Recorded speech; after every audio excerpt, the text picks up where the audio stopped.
Peace and blessings to all of God's children. I pray this finds all of you relatively well. And what I'm saying is, we all got these expectations and things about it, but try to learn to enjoy where you're at. Having said that, I want to talk to you about the various forms or expressions that come with the word belief. What do you believe? What is belief? Well, I'm going to start at the top. Our belief, or what we believe in, is a divine inheritance that we all share.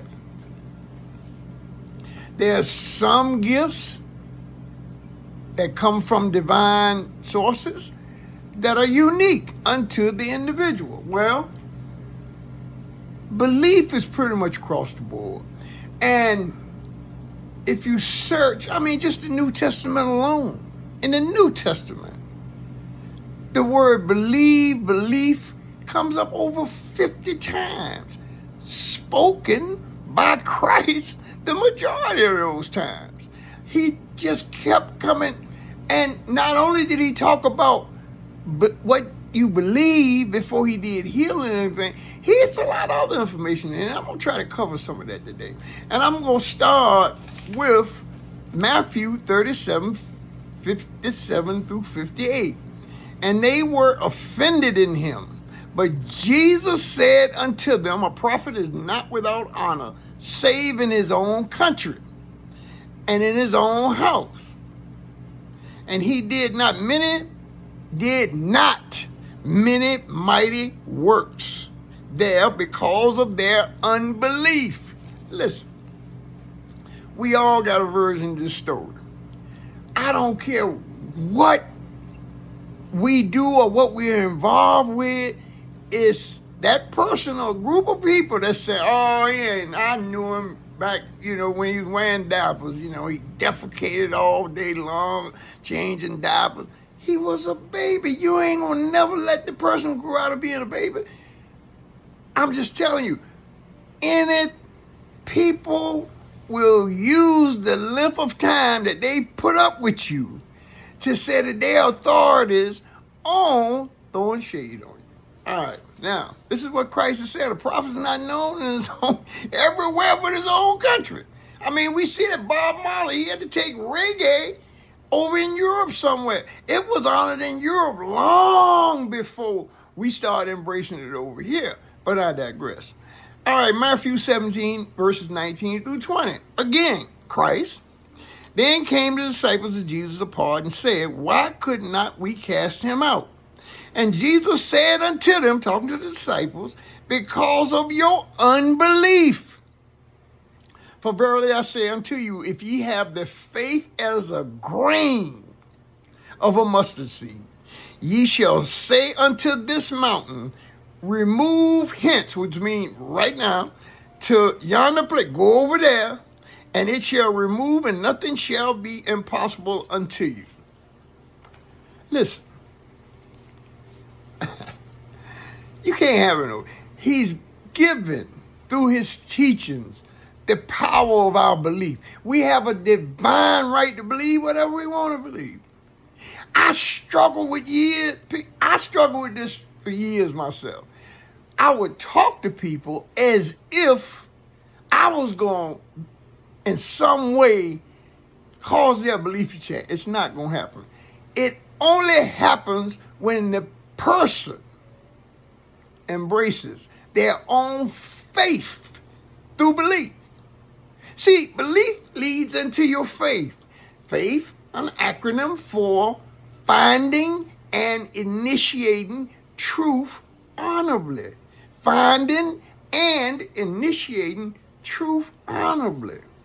So in order to cultivate that, you're cultivating what we refer to as a supernatural or a superpower. It is through your faith. Christ said it over and over in the New Testament. Y'all ain't got to be avid Bible readers to know. He told a woman Go. Your faith has made you whole. Go, woman, your faith. It starts with us. I've got into so many back and forths with people of my age range, seniors and everything, trying to show them, yeah, doctors, yeah, they go to school a bunch of years, they learn a bunch of things, but they only treat illnesses. Illnesses are healed from within. We have to, set up an AI program within ourselves to get with the program. I say this so much. A perfect creator can't make an imperfect work.